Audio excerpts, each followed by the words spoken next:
On considère de suite UN et Vn définis par récurrence de la manière suivante. D'une part, U0 égale 7, UN plus 1 égale 2UN plus 3Vn sur 5. D'autre part, V0 égale 1, Vn plus 1 est égal à UN plus 3Vn sur 4. Première question, calculer U1 et V1. Deuxième question, on considère la suite Wn définie par tout entier naturel n par Wn égale Un moins Vn. Démontrer que la suite Wn est géométrique. Donner sa raison et son premier terme. Petit b, exprimer Wn en fonction de n. Petit c, en déduire le signe de la suite Wn pour tout n entier naturel. Petit d, calculer la limite de Wn. Troisième question, montrer que pour tout entier naturel n, Un plus 1 moins Un égale moins 0,6 Wn. En déduire le sens de variation de la suite Un. Quatrième question, montrer de même, c'est-à-dire de la même manière, que Vn est croissante. Cinquième question, démontrer par récurrence que pour tout n entier naturel, Un supérieur ou égal à 1.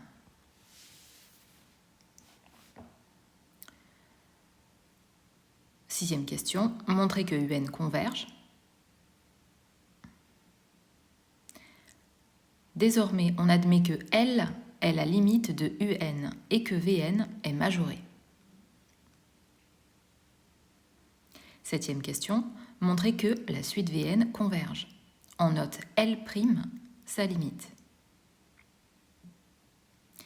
Huitième question, montrer que L égale L'.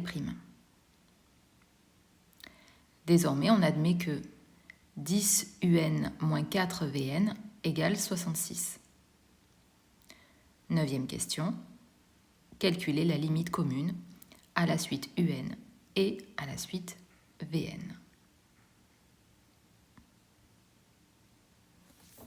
Alors, première question, calculer U1 et V1.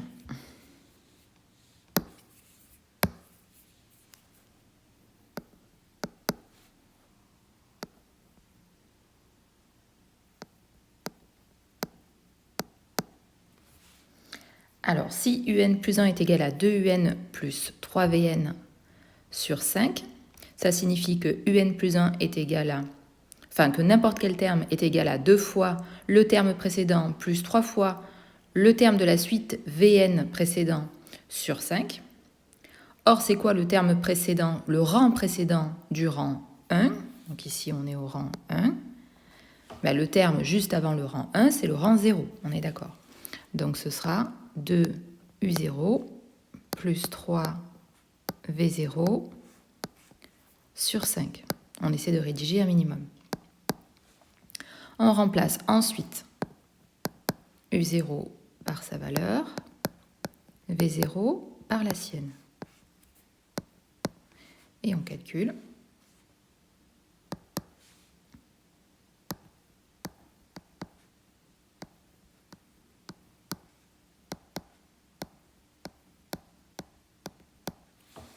U1 égale à 17 cinquièmes, que vous pouvez laisser sous forme de fraction irréductible ou en écriture décimale, si vous préférez.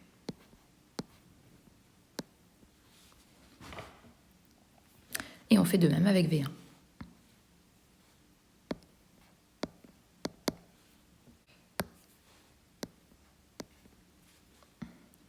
U0 plus 3V0 sur 4.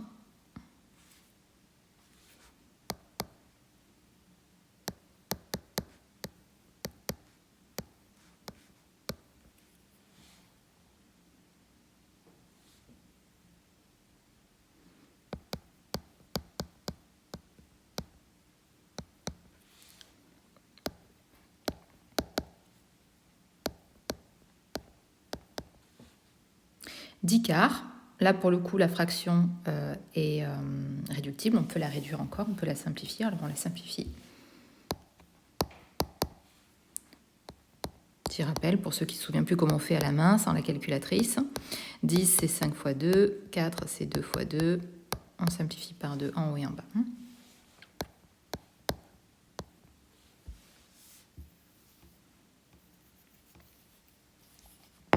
Alors ça peut être intéressant de calculer la valeur avec la virgule, l'écriture décimale, enfin surtout pour 17 cinquièmes, 3,4. Voilà, pour se rendre compte déjà de comment est U1 par rapport à U0. Est-ce que c'est plus petit, est-ce que c'est plus grand? Donc déjà, on a une idée. On a U0 qui est égal à 7 et U1 qui est égal à 3,4. Donc, il est plus petit. Bon, pour V1 de I2,5, on avait V0 égal à 1, on a V1 égal à 2,5. Peut-être que Vn est croissante. En tout cas, pour l'instant, elle l'est. Sur les deux premiers termes, elle l'est. Voilà ce qu'on peut dire pour l'instant. Deuxième question. On considère la suite Wn, donc une troisième suite, définie pour tout antinaturel n par Wn égale Un moins Vn.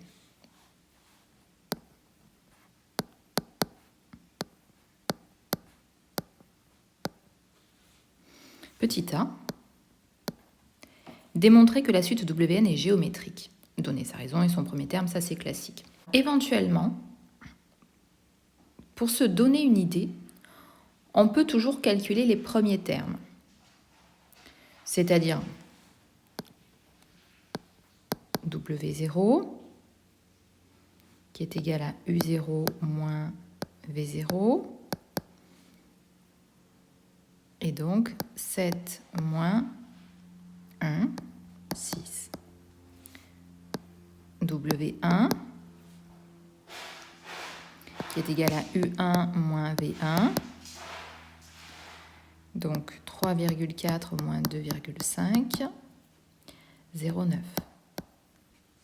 Calculer juste deux termes, ça ne sert à rien, d'accord? Parce qu'on trouvera toujours un coefficient multiplicateur pour passer de 6 à 0,9. C'est 0,9 divisé par 6. Donc, on a fait fois 0,15. Il nous faut absolument calculer un troisième terme. Ça nous oblige à calculer U2 et U2. Comme on a calculé U1 précédemment.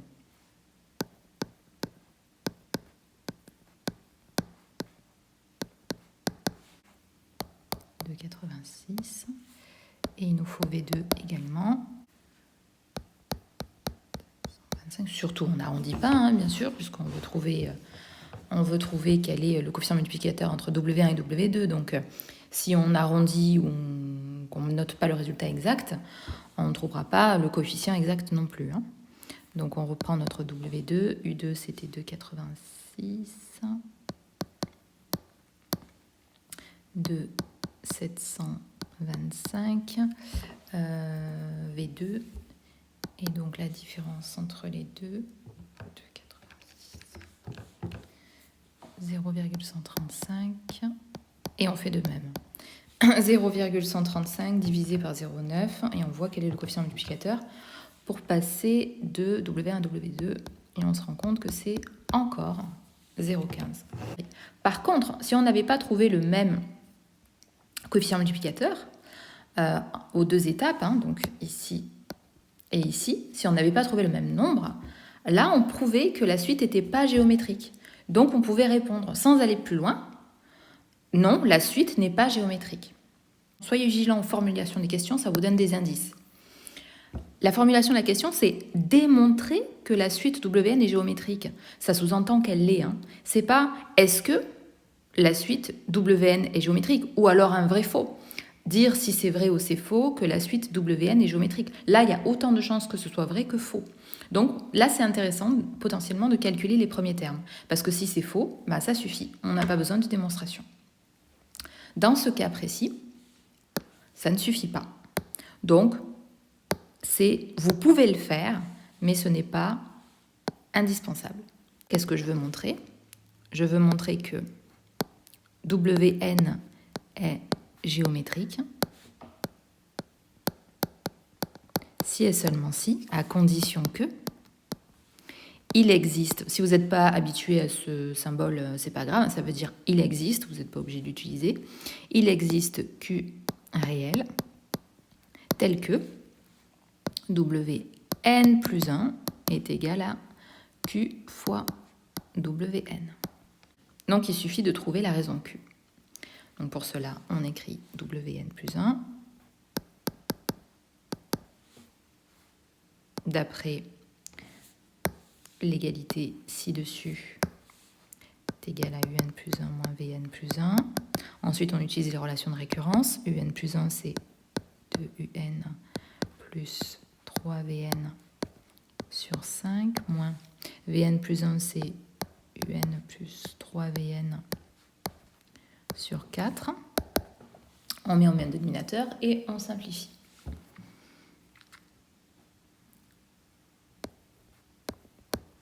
Donc je multiplie par 4 la première fraction, le numérateur et le dénominateur, afin de mettre tout sur 20. Donc 2 fois 4 Un, 8 Un, plus 3 fois 4 Vn, 12 Vn, sur 5 fois 4, 20. Et l'autre, je vais la multiplier par 5, bien entendu, pour avoir 20 également. Donc on les met au même dénominateur.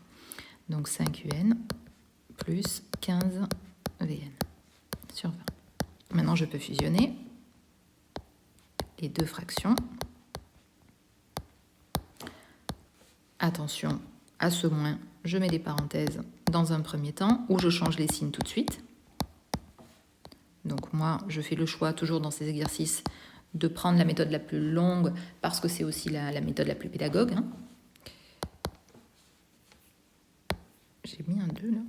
Oula, par contre, j'ai la gomme qui est un peu trop grande. UN. Voilà. Maintenant, j'enlève les parenthèses. Donc, vous voyez, vous pouvez gagner une étape hein, en enlevant directement les parenthèses et en changeant directement les signes. Là, vous seriez en train de réduire. Voilà, ça, c'est la méthode prudente. Donc, 8Un plus 12Vn moins 5Un moins 15Vn. Donc, on réduit. Donc, 8Un moins 5Un. 8Un moins 5Un.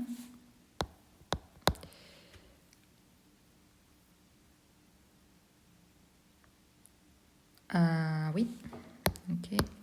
Et 12Vn moins 15Vn. Moins 3 Vn. Le tout sur 20. Ok. On a 3 partout au numérateur, donc on factorise par 3.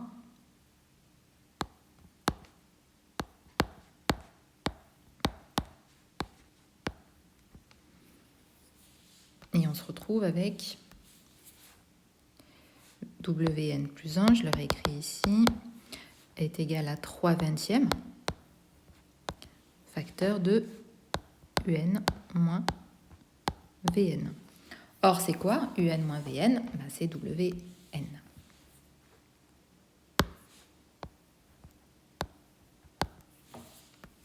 C'est pour ça qu'on a factorisé, c'est pour retrouver Un moins Vn. Ce n'est pas un hasard de retrouver Wn, c'était volontaire.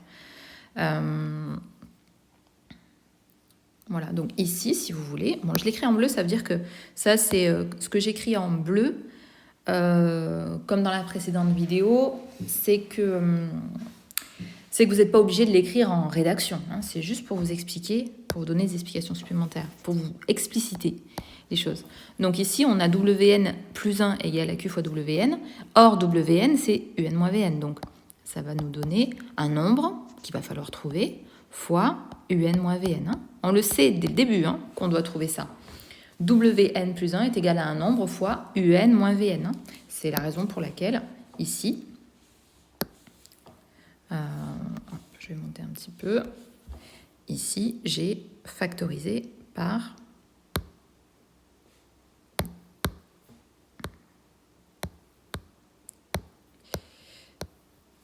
j'ai factorisé par 3 vingtièmes pour retrouver mon Un moins Vn. C'était ce que je voulais depuis le départ. Donc, on peut écrire clairement, parce qu'il faut écrire clairement les choses, que W n plus 1 est égal à 3/20 de Wn, on peut écrire également avec l'écriture décimale, 3/20, 0,15. Ah ben oui, c'était le fameux 0,15 de tout à l'heure, oui, on l'avait trouvé lorsqu'on avait calculé les premiers termes. Voilà, Wn. Donc ça,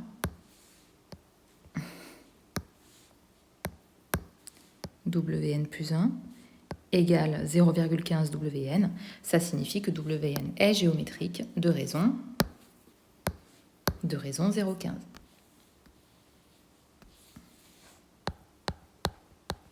Donc la suite Wn, donc Wn entre parenthèses, ça signifie la suite Wn, est géométrique de raison 0,15 et de premier terme, on va l'écrire en français quand même, premier terme, donc W0, alors on l'a calculé aussi tout à l'heure, mais je crois que c'était 6, mais je ne me rappelle plus, c'était U0 moins V0, 7 moins 1, 6. On peut le réécrire, surtout si on ne l'a pas fait avant. Si vous l'avez fait avant, vous ne le réécrivez pas, vous mettez direct le résultat. Si vous ne l'avez pas fait avant, vous le faites maintenant.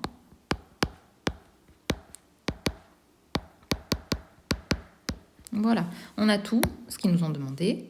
On a Wn est géométrique, de raison 0,15, on peut mettre Q égale 0,15 si vous voulez, et de premier terme W0 égale 6. Voilà, on sait tout ce qu'il y a à savoir sur Wn. Petit b. Donc on est à la 2, petit b. Exprimer Wn en fonction de n. Alors ça c'est du cours, hein. Question facile. On sait que Wn c'est une suite géométrique, donc elle s'écrit W0, son premier terme, fois la raison, puissance nombre de termes moins 1. Je répète, Wn égale premier terme fois la raison, puissance nombre de termes moins 1. Donc ça va nous donner Wn égale, son premier terme c'est W0, c'est 6, sa raison c'est 0,15, puissance n, et c'est tout. Heureusement, il y a des questions plus rapides que d'autres.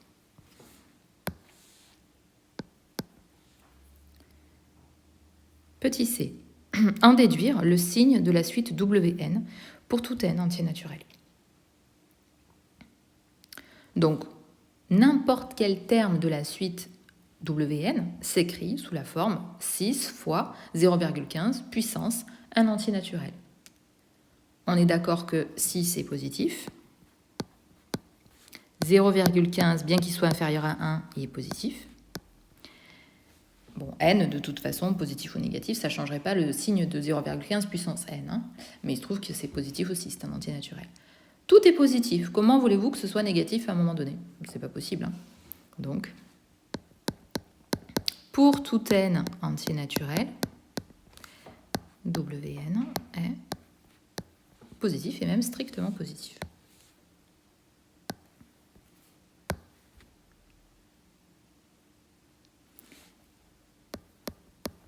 Petit d, calculer la limite de Wn. On va se servir à nouveau de la formule explicite. Hein. La formule explicite, c'est celle-ci. Vous vous rappelez, hein, pour les suites, il y a deux façons de les définir, soit par récurrence, comme c'est le cas dans notre énoncé, d'accord, soit de manière explicite, en fonction de n directement. Donc c'est celle-ci. Donc là, on va faire la limite. Les suites, les limites, c'est toujours en plus l'infini. Hein.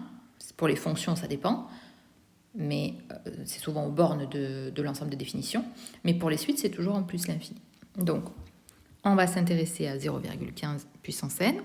Et qu'est-ce qu'on remarque? Que 0,15, c'est un nombre, un réel, compris entre moins 1 et 1, strictement. Dans ce cas-là, on vous a appris, dans le chapitre des limites de suite, que 0,15 élevé à la puissance n tend vers 0 en plus l'infini. Je vous laisse faire l'expérience C'est vraiment intéressant si vous l'avez jamais fait de faire l'expérience. Donc allez-y, prenez une minute là pour le faire. Donc vous prenez la calculatrice et vous faites 0,15 puissance 1000 par exemple. Et vous allez voir ce que vous donne la calculatrice. Donc vous prenez un nombre très grand. Vous pouvez prendre même plus que 1000 si vous voulez. Et vous allez voir ce que la calculatrice vous donne. Multiplié par lui-même un très grand nombre de fois un nombre plus petit que 1 en valeur absolue, évidemment ça le diminue. Donc 0,15 étant déjà petit, ça va le diminuer encore, jusqu'à tendre vers 0. Tendre vers 0, pas être égal à 0, mais se rapprocher de 0.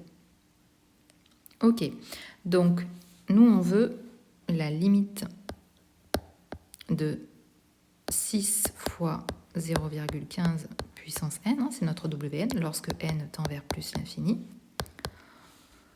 Ce qui fait que lorsque n tend vers plus l'infini, 0,15 puissance n tend vers 0, donc ça nous fait 6 fois 0. N'importe quoi multiplié par 0, on est d'accord que ça fera toujours 0. Ainsi,